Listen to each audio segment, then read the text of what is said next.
growing up isn't what we thought it would be. We don't ever stop growing up. Having my own kids has put that in perspective of like, just because you hit a certain age doesn't mean you're done growing in life. There's still so much opportunity for growth.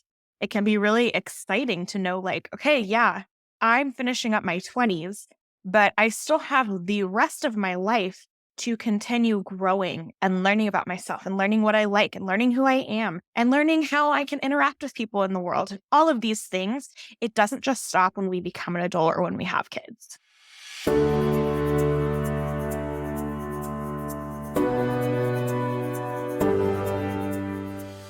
Welcome to the Worthy Mother podcast, where we discuss all things identity, self-compassion, and fulfillment within and beyond motherhood. I'm Emily Rose Hardy, a mindset and self-love coach for moms. I am a firm believer that to be able to take care of our children, we must take care of ourselves first. This is not a parenting podcast. No, this is a podcast where we will challenge the societal expectations of what it means to be a mom, demystify the perfect mom myth, and learn to love ourselves. You are worthy, mama. Let's do this. Hey, it is my birthday, or right around my birthday anyway, and I am so excited for this episode. A lot of my favorite podcasts have done birthday episodes where they share, however many years old they are, that many lessons of their life. And I always find these episodes super fun to listen to because it's just a little bit different. I like getting to listen to others reflect on what they've learned in their life. And with that being such an important part of this podcast, right? It's sharing just the things that we learn about motherhood and how there are so many factors that influence our experiences as moms. I think it's a great opportunity for me to just kind of do my own reflecting on my 29 years in life. I definitely had the feeling for a moment of like, maybe I should wait till next year. I'm turning 30 next year. That might be a more, exciting milestone to do an episode like this. But then I realized, you know what? I'll have to wait till a milestone birthday to do this kind of reflecting. So I'm really excited. These 29 reflections, these 29 lessons that I've learned in my 29 years of life are all about different things. And, while we talk a lot about motherhood on this podcast, obviously other life factors also influence how we exist as mothers, right? Because mother, that identity of mother, is just like one part of our lives, and it's not separate from everything else, but it's not the full story. And so I'm really excited to kind of tackle this from the angle of all aspects, all components of life, but knowing that I'm also bringing my perspective as a mom to the conversation. So with that, let's not waste any more time. Let's get right into the 29 lessons. Number one, it's not about being ready. This one is one that definitely motherhood is what really showed me this lesson full force. I had my first son at 23. I've talked about my story on the podcast of having him unexpectedly not being completely ready in any way, shape, or form for a kid, even though I knew that I did want kids at some point in my life, right? It was not the time that I thought I would have kids, and I was not prepared like I thought I should be to have kids. And something that I've learned since then, right? He was born when I was 23. I'm now 29. It's been quite a few years since he was born. And I have come to realize that not one mom that I know out there, not one parent that I know out there was completely ready to have a kid. No matter how much they prepared, no matter how much they thought they were ready, no matter how much they read and studied and got all the things, asked all the questions and took all the classes, then they have their baby and we're never ready, right? And I think motherhood is something that so many people do feel like they need to prepare so heavily for. So it's a great example, but this really does happen in so many aspects of our lives. So consistently, we feel like we need to be ready for something before we take the leap, before we take the dive, right? And whether that's, going for a job we've always wanted, or writing that book, or going on this trip, doing this thing, whatever it is, right? We feel a lot of times like we have to be ready completely. We have to be at the top of our game. And that's just not true. It's not about being ready. Of course, preparing for big things is important. Of course, preparing to have a kid, helps the process. When we can learn about that, it's going to set us up for probably a better experience than if we go in completely blind to the experience, but we're never going to be fully ready. And so we don't have to wait for these things for anything in our life until we're completely ready because it's just kind of like aiming for perfection. It's not going to happen completely. Number two, this is one that I have been talking about a lot recently, but it's something that has been extremely enlightening and life changing for me. And that is that a lot of our beliefs and values don't actually belong to us. What I mean by this is that we take on a lot of societal beliefs, a lot of societal values. And if we don't stop to think about what actually belongs to us, we could be acting as though we agree with certain beliefs and values when in reality, we don't. And this is kind of the norm. It makes a lot of sense that we're taking these things in and we're using them to influence us because, in a lot of ways, the external factors do influence our true internal feelings, our true internal beliefs and values. However, if we are not stopping to think about that, whether we actually want to take those in, we can end up feeling like, ugh, I'm not a good enough mom because XYZ, when XYZ aren't really things we care about anyway, right? This is true in, again, so many aspects of our life. You see this so clearly in motherhood that when we are taking on those beliefs and values from outside of us and taking them in as our own, even though we don't actually believe or value those things, it can be really detrimental. And so we really have to think about this, stop and think about that. And it's something that I have really dedicated my time and my work to doing because it's important. Huge life lesson there. Number three, growing up isn't what we thought it would be. I honestly still feel like a kid in so many ways, and I can't imagine that changing. Like, we don't ever stop growing up. And kind of having my own kids has put that in perspective of like, just because you hit a certain age doesn't mean you're done growing in life. I can say for myself, when I was a kid, I thought that I would grow up and then just understand it all, know it all, be who I am, have my identity solidified, and really like, now, okay, I'm existing as my full grown up self. And that's not how it works. We're constantly still growing. There's still so much opportunity for growth. It can be really exciting to know, like, okay, yeah, I'm finishing up my 20s, but I still have the rest of my life to continue growing and to continue growing up and learning about myself and learning what I like and learning who I am and learning how I can interact with people in the world. All of these things, it doesn't just stop when we become an adult or when we have kids. Number four, and this is a lesson that I am continuously still learning. It's something that for me in particular has been really hard to kind of really grasp. But worrying about things does not change the outcome. I am the kind of person who, as a kid, I was called a worrywart a few times. I just constantly worried. And a lot of that, I have anxiety. That's part of my story, part of my journey. But I could sit there for hours and think about all the possible situations that could potentially happen from any given circumstance.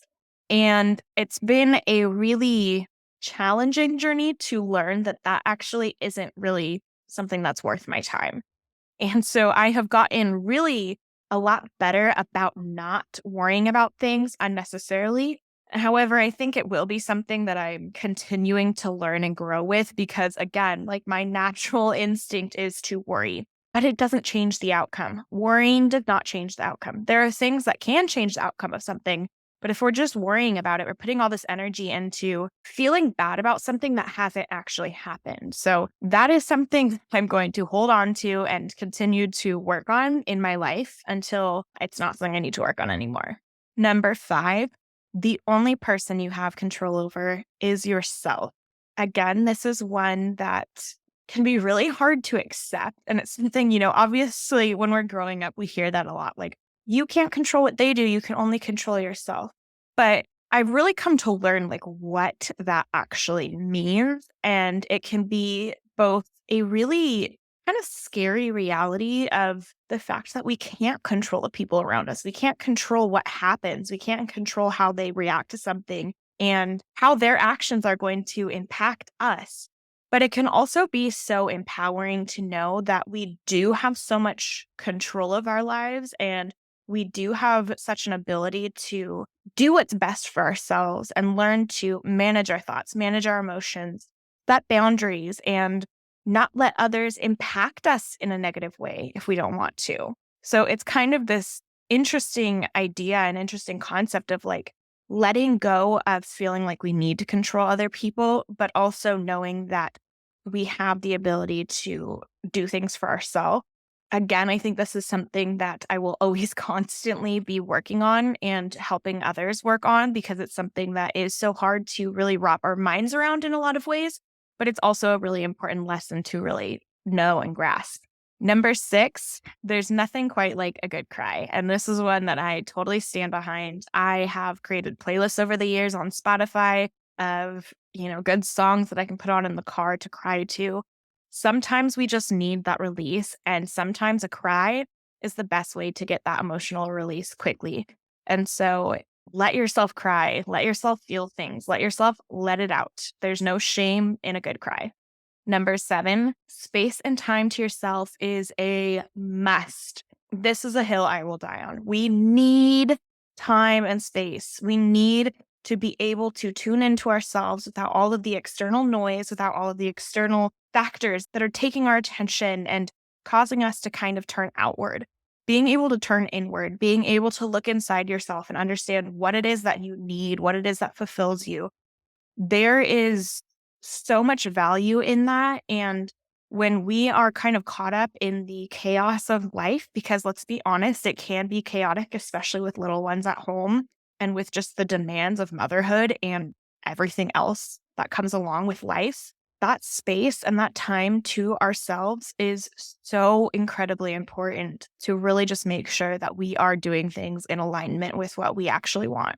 Number 8, sleep is crucial. Again, this is one that, yeah, I always knew you need to get your full 8 hours, blah, blah, blah, right? But having kids has really taught me that sleep actually matters. Like getting enough sleep actually makes a difference. And when you're not getting enough sleep, it also makes a difference. And it can be pretty much impossible to show up with any consistency and productivity when you're not getting enough sleep. And so knowing that if we're not getting enough sleep, we have to have so much grace with ourselves because it's just not realistic to expect we're going to be performing at our full capacity when we are running on empty, right? That's huge. And then also just knowing that like prioritizing sleep, if at all possible, is a good idea. Number 9, it's okay to change your mind. This is something that I have learned over the past few years, particularly in starting my career as a teacher, going and getting my master's degree in education, and then deciding that I actually didn't want to be in the classroom any longer. I'm still in a path where I am educating, and I take a lot of what I learned in my formal education to the work I do now. But I changed my mind, and I changed my mind on something that I really do feel like there's a lot of people out there who, once they make a decision, such as like getting a career and, it being a career that they may have planned on having for their full life, they may not feel like they can change their mind because, someone said that they can't. Someone said, oh, well, this is what you're doing now. And we get these messages from society about, kind of sticking with it. But it's okay to change your mind. It is absolutely okay to realize you want something different and then to do something different, no matter whether that's with a job, a relationship, any other component of your life. It's totally okay to change your mind. Number 10, changing the world is a mighty undertaking, but we all have the ability to make generational change in our home and to inspire others to do the same. And the ripple effect of that can truly be world changing. That's something that I've learned with this podcast and with my platform of being able to share stories and share just our experiences as mothers in particular. When we can have one other mom impacted by the stories we share, right? If we can hear one thing, or if we can give one person encouragement or remind one mom that they're not alone in their experience, that can be huge. And then if we're able to have any sort of positive impact on our children because of that, you think about the impact that that makes, not just in the here and now, but in the sense of like generational change. It's really huge. It's something that I could talk about for hours, and I'm not going to right now, but just like really understanding that while we as one individual can't necessarily change the world as an individual, we have the ability to connect with others and actually make changes together that are world changing. Number 11, we are dependent on others. That's just part of being human. This is one that I think, particularly living in the United States, where we are quite an individualistic society, we all believe that the most important thing is, finding success and working our way to the top. And it's really important to understand that as humans, we are absolutely dependent on one another. That is no more evident, no more clear than when we are babies or parents taking care of babies or, elderly people who absolutely rely on the care of others. When you put it in a perspective like that, there's no way there's any human out there who could do it alone, right? We might think we can. You might think, oh, yeah, I'm a healthy, 30-year-old person, but that's not how being a human works. We all are interconnected. We rely on each other, and there's nothing wrong with that. And actually, it can be a really beautiful thing to know that we need one another. So that's just something that, like, when we feel like we need help, asking for help is okay. When we feel like we're struggling because we're alone, knowing that connection is a priority, these things are really important. Number 12, there is so much we can learn from kids. I first saw this as an elementary school teacher, and then having my own kids, it's been very, very apparent. But we, as adults, have had more time to kind of be influenced by the external world. And when we are with kids, they are kind of giving a more true version of themselves, a more true, authentic look at what it is that they're thinking, what it is that they believe, without as much external forces kind of contributing to that, right? And so if we just listen, there is so much we can learn from our kids. Number 13, every single human being is deserving of respect. This is something that kind of goes along with the theme and title of this podcast, being worthy. We are all worthy. We are all humans who deserve respect. That's really what it comes down to. Like, treating other people with dignity matters, and knowing that we all are just really worthy as humans. It makes a difference in how we show up in the world, and also in how we see ourselves and how we treat ourselves and how we learn to love ourselves. On a similar note, number 14, self-love is the single most important thing when it comes to your relationship with yourself. Loving yourself puts you in the position to be able to meet your own needs, show up in the world differently, show love for others, create meaningful relationships, do the things in the world that you want to do. It all stems from self-love and really self-respect, right? Knowing that even on those days where you're having a hard time with who you are, and, there's so much self-compassion that has to come along with that, because it's very likely that there's a voice inside your head that is speaking negatively towards you, right? Most of us have that. It's very real. This isn't to say that, like, if you struggle with self-love, that you're any less worthy, but focusing on how we can tune into loving ourselves and how we can tune into caring for ourselves, and all these really important pieces of just accepting who we are and doing things for ourselves with that acceptance and love in mind. It really is so, so, so important in the way that we are able to show up then for ourselves and everybody else. Number 15, saying no is a life-changing skill. If you were like me, and I imagine many of you were, you grew up people pleasing and wanting to make other people happy, and probably still have a lot of those same tendencies because it doesn't just go away, right? Learning to say no is huge. Even taking those steps towards saying no, taking those steps towards setting boundaries for yourself is huge. It really does change your life to be able to, again, respect your own limits, respect your boundaries, say no to things that you don't want to do or don't have the capacity to do. Again, it's not just as easy as flipping a switch. A lot of times there's a lot of work that goes into the behind the scenes of learning to say no, even though it seems like something that might be pretty easy. A lot of those people pleasing tendencies are deeply ingrained in us. But when we can work towards saying no, it really can help change our lives for the better. Number 16, we were not put on this earth solely to please other people.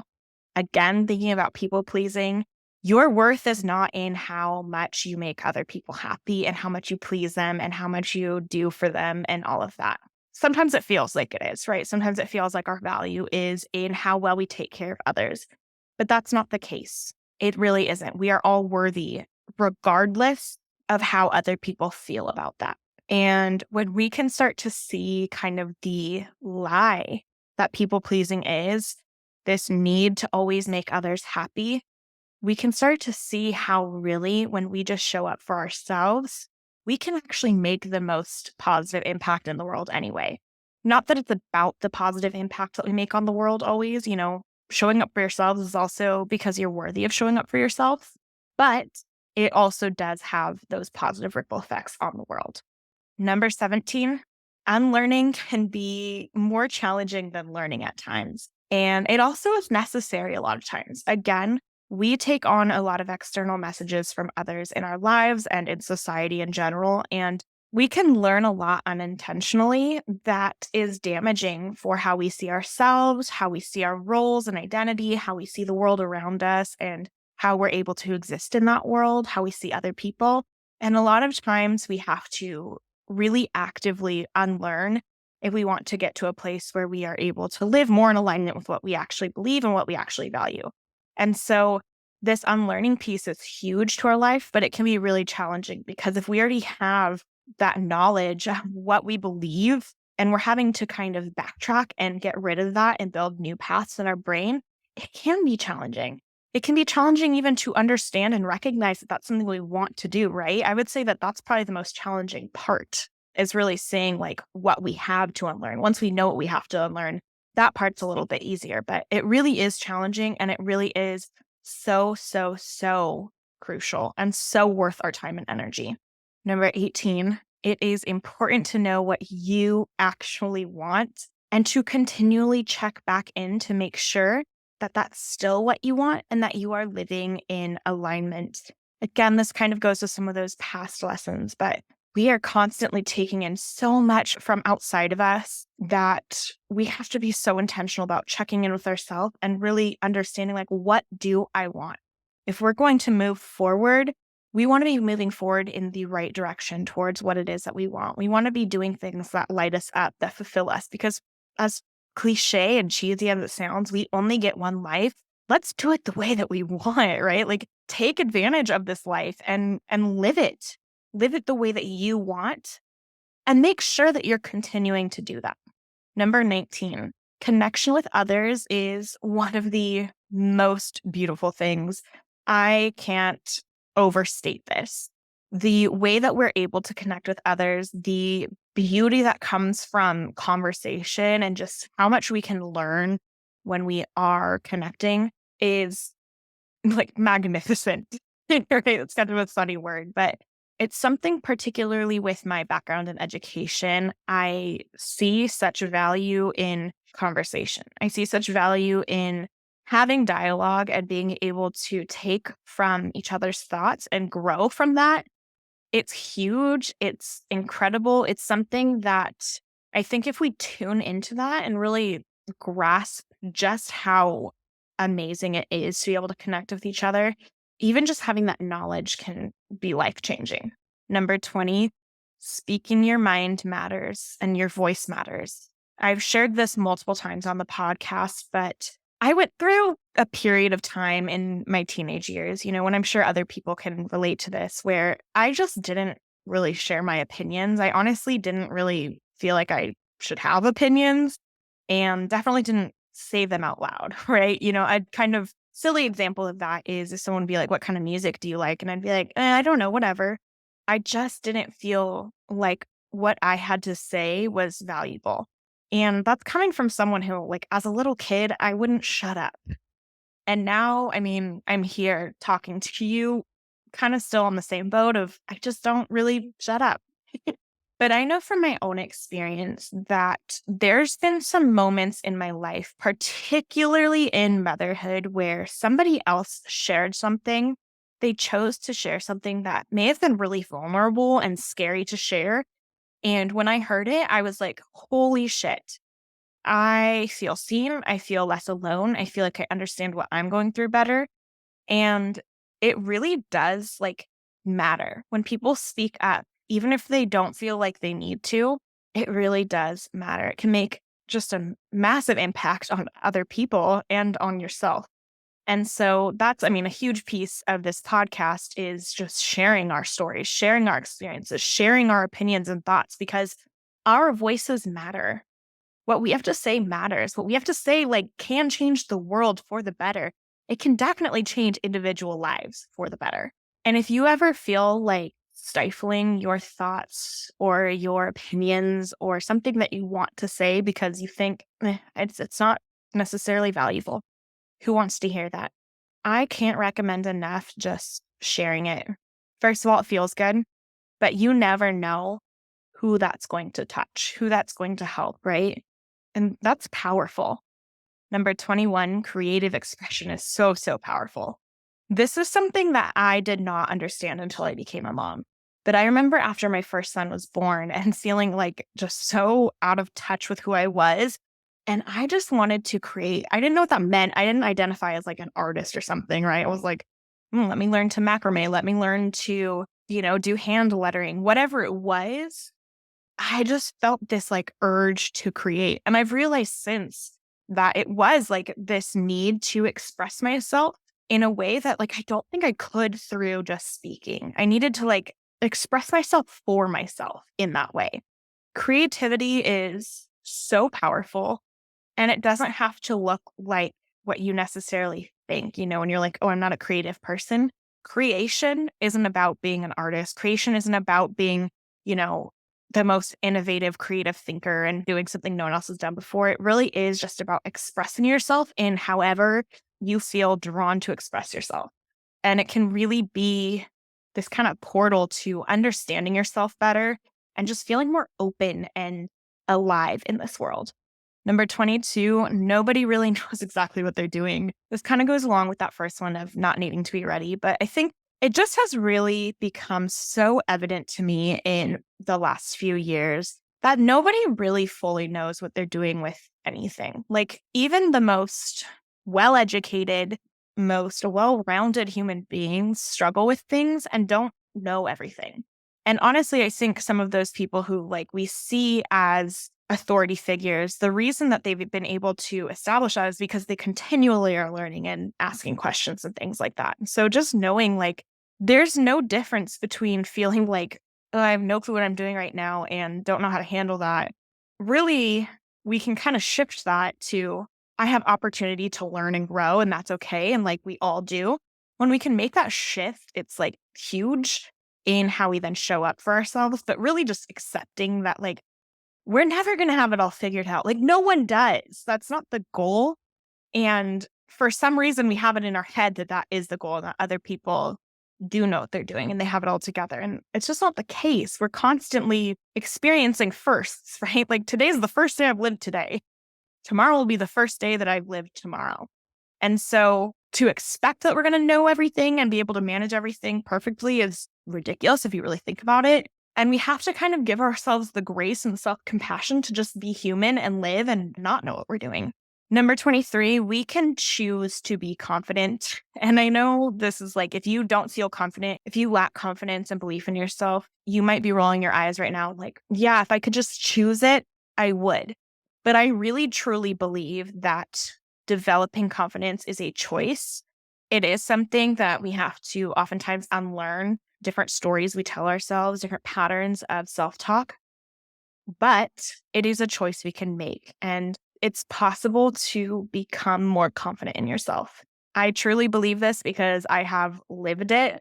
There are periods in my life where I was very much not confident in myself. And while there's still definitely things that I struggle with deeply, I am so much more confident in myself and my abilities and just who I am in this world than I've ever been before. And it's because I chose to pour into myself in a way that developed that confidence. 24, our brains are powerful tools. As a coach, as a motherhood support coach, a lot of what I help moms with is mindset work and really learning how their brains and their thoughts work to contribute to how they feel in life, how they show up in life, and just their experiences. And It really just is incredible to think about how powerful our brains are. This is something we have explored in past episodes of this podcast, and it's something we will continue to explore just about how our brains do so much to support us and how we can really use them for good in our lives. It's really cool. When you're aware of that, it makes a huge difference in your life because you know that you have this tool that is just built into your head, to your skull, right? That can actually bring so much beauty to your life and this sense of, I've got this, right? Number 25, mental health matters. Sometimes our brains aren't working in the way that we want them to work. And mental health is something that I'm really happy to see that we as a society are talking about more openly. I know that therapy is like all the rage right now, which is amazing. That's like not the experience that has been true in so many times of existence, right? And yes, there's still stigmas around mental health treatment and, having mental health issues and therapy and all these things. But we are so much more open as a society to these conversations. And it's really so much easier to find spaces where those conversations are happening. Mental health matters. Mental health for mothers matters. We need to be talking about maternal mental health. We need to be talking about how we support mothers, whatever that looks like. There's so many different approaches to mental health support, but it has to be number one. And here's my reminder that we all have mental health, right? Just because you may not be struggling with a mental health condition or a mental health even like struggle, you don't have anxiety, you don't have depression, whatever, you have mental health. It just may be you're in good health, right? You're in good mental health. But putting your mental health first, whether you are somebody who deals with depression and anxiety or some other mental health challenge or not, putting that mental health first is important. Number 26, being a parent comes with so many feelings. It is simultaneously terrifying, beautiful, inspiring, completely aggravating, hilarious, all at the same time, right? And it pushes us literally to new limits every day. And I know for a lot of moms, there can be a lot of guilt with having those more negative emotions or feeling angry or feeling upset or feeling scared or worried or anxious or down, right? It's like, I should be grateful. I should be happy with this beautiful life that I have. And I'm having all these emotions that feel really uncomfortable. It's okay. It's normal to have a multitude of emotions. We're fully complex human beings. That's a very normal part of the human experience is experiencing multiple emotions at once, the ups and downs and the feelings that come along with different experiences. It's normal. And really learning to accept that again, to get the help with my mental health that I've needed, but also to know that the goal is not this perfect, happy life that, has no negative emotions with it. That's not the goal. And so it's important just for us to be able to acknowledge and accept that so that we can then turn to like, okay, then what is the goal? How do I want to feel, right? Without trying to aim for some like perfectly happy end game. Number 27, every single person is a grown-up child. Like we all have the worthiness, the innocence, the love of a child within us. We are all deserving of care. This is something that honestly, a lot of conversations on this podcast have really brought forth for me is like that inner child. It's all within us. The 5-year-old version of us doesn't just go away, it grows into who we are now. And so if you can kind of see yourself through that lens and see other adults around you through that lens, it's a lot easier to have grace and self-compassion or grace and compassion for others when we understand the fact that we all are just growing from this tiny baby into the human that we are, and everything that comes along in our lives influences that and impacts that and, leads us to where we're at now. But just being able to see that lens and to support ourselves and others in a way that we would a child, even though, we've grown and we've learned and we're more capable of a lot of things, that child is still within. It's been just so eye-opening to really, really, really realize that and embody that and be able to go out into the world with that in mind. Number 28, we're almost there. We are all capable of more than we can imagine. Our imaginations are pretty incredible. We can think of a lot of things, but I truly believe that the possibilities that exist in the world for each of us are beyond what any of us could imagine. We can't anticipate exactly what's going to happen. We can't anticipate exactly how far we're going to go with something, but just knowing that you are capable of so much. I truly believe that for each and every one of us.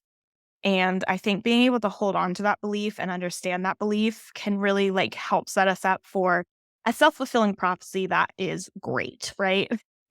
Number 29, this is my last one for this episode. And I think I'm going to say that for me right now, it's number one of importance. It's okay to not be okay. It's not all about fixing ourselves. As somebody who is in this space of personal development and, growth and learning to accept ourselves and learning to live the lives that we want to live, it can feel like, okay, well, if I could just do that, if I just do this, then I'll be happy. If I just do this, then life will be what I want it to be. And it's also okay to not be okay. And it's also okay to accept that and say, you know what, right now, I don't really feel like I have anything to give to fixing that. We're not broken vases. We're humans. There's nothing that needs to be fixed. We can pour into healing. We can pour into giving ourselves support and growing and becoming better versions of ourselves and getting closer to our goals and our dreams and our desires and our fulfilled life. But it's not about fixing ourselves. We're allowed to have a month or two where things are really hard.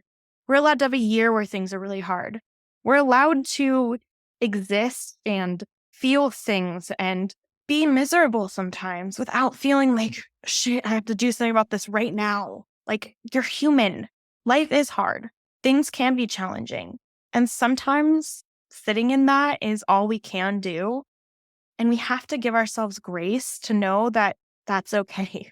It's not all about fixing ourselves. So that was 29 lessons that I have learned over my 29 years of life. I'm getting really close to that 30 mark. It's honestly a little bit terrifying, but I've also heard the 30s can be really great for a lot of people.